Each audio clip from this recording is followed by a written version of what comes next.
On the 4th of January 2012, a single black image appeared on 4chan's message boards. White text on a dark background. It said, "We are looking for highly intelligent individuals. To find them, we have devised a test." It was signed with a number, 3301. Nobody knew who posted it. Nobody knew what it was for. And in the decades since, nobody has ever found out. What that image started is widely considered the most elaborate and mysterious puzzle of the internet age. I'm Rook. This is the full story of Cicada 3301. The first test looked simple.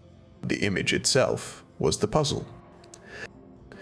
Hidden inside its data was a message tucked away using a technique called steganography, the art of hiding information in plain sight.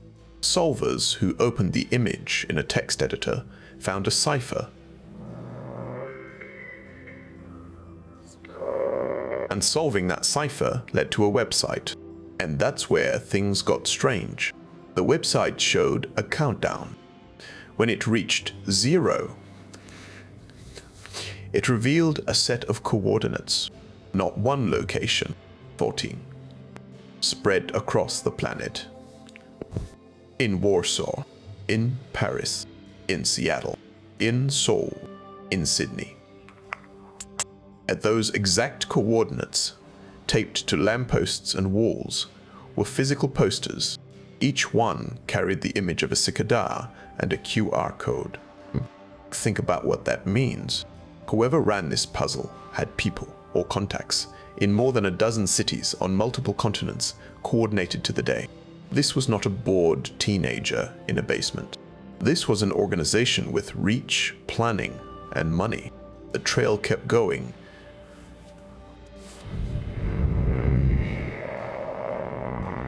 And it kept getting deeper. Solvers were led through references to William Gibson's poetry, hidden in a book cipher, through Mayan numerals, through medieval Welsh manuscripts, through music files whose spectrograms contained hidden messages. At one point, a phone number in Texas. Call it.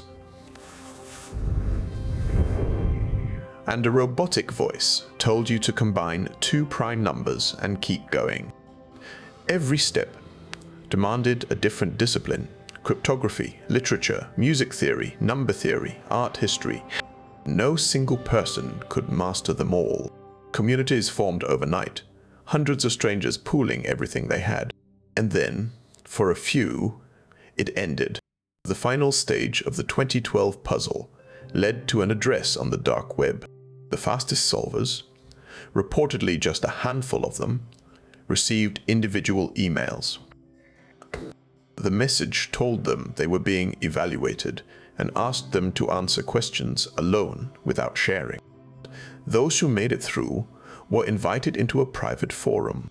And here, the story goes almost completely dark. One of the few solvers who later spoke publicly, a young American named Marcus Wanner, described being asked to work on a project with other winners, something involving software meant to protect privacy. Then, at some point, the forum simply vanished. 1 year later, on the 4th of January 2013, it happened again. A new image, a new trail, new posters, in new cities. And in 2014, a third puzzle. This one ended with something nobody expected. A book, 58 pages, written entirely in runes.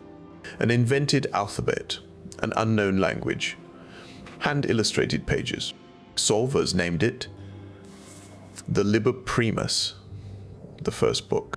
The community threw everything at it. Within those 58 pages, a few passages cracked open. They read like philosophy, instructions to seek truth, to question authority, to value knowledge above belief. And then, nothing, most of the Liber Primus, page after page of runes, remains undeciphered to this day.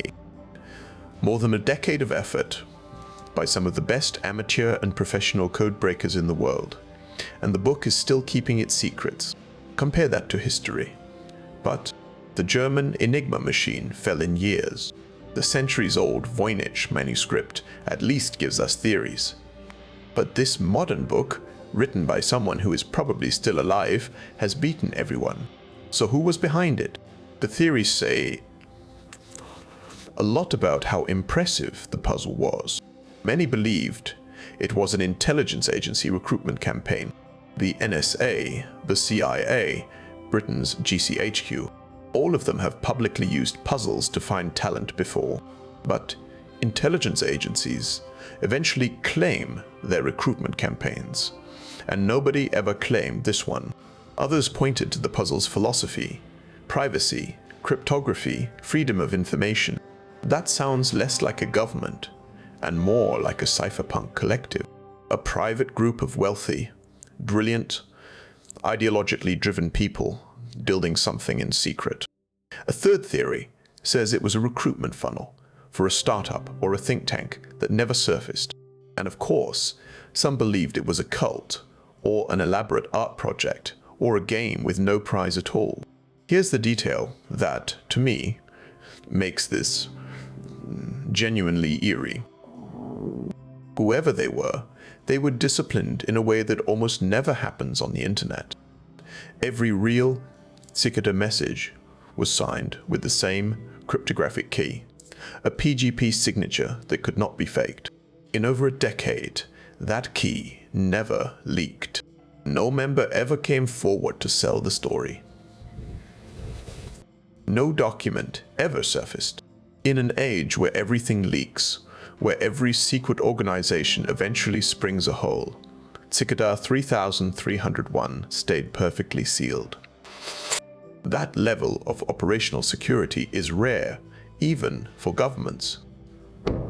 The last confirmed sign of life came in April 2017. A short message, signed with the real key, declaring that any puzzle not carrying that signature was a fake. Beware false paths, it said. And then silence. No new puzzle the following January. None the year after. The trail that once spanned 14 cities and multiple continents simply stopped. What remains is a strange inheritance. A community that still meets, still organizes, still grinds away at those runic pages, waiting for a breakthrough or a return. A book that may contain a philosophy, a manifesto or nothing at all, and a question that gets more interesting the longer it goes. Unanswered.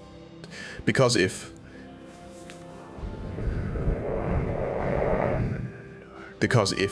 Cicada 3301 was a recruitment operation, then somewhere out there, the people who passed the test are doing something.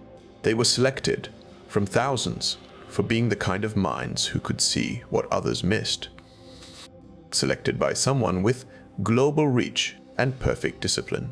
And we have no idea who, and no idea what for. Maybe the puzzle was the point.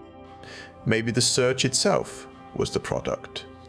A machine for finding a very specific kind of person. Or maybe, right now, there's a quiet project somewhere built by the winners.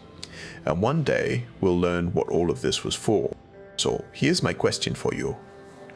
Ambai, if you had solved it, if that email had landed in your inbox, inviting you into the dark, would you have followed it? And who do you think was waiting on the other side? Tell me your theory in the comments. And if stories like this are why you're here, you know what to do. This is Odd Signal. Keep listening for the strange ones.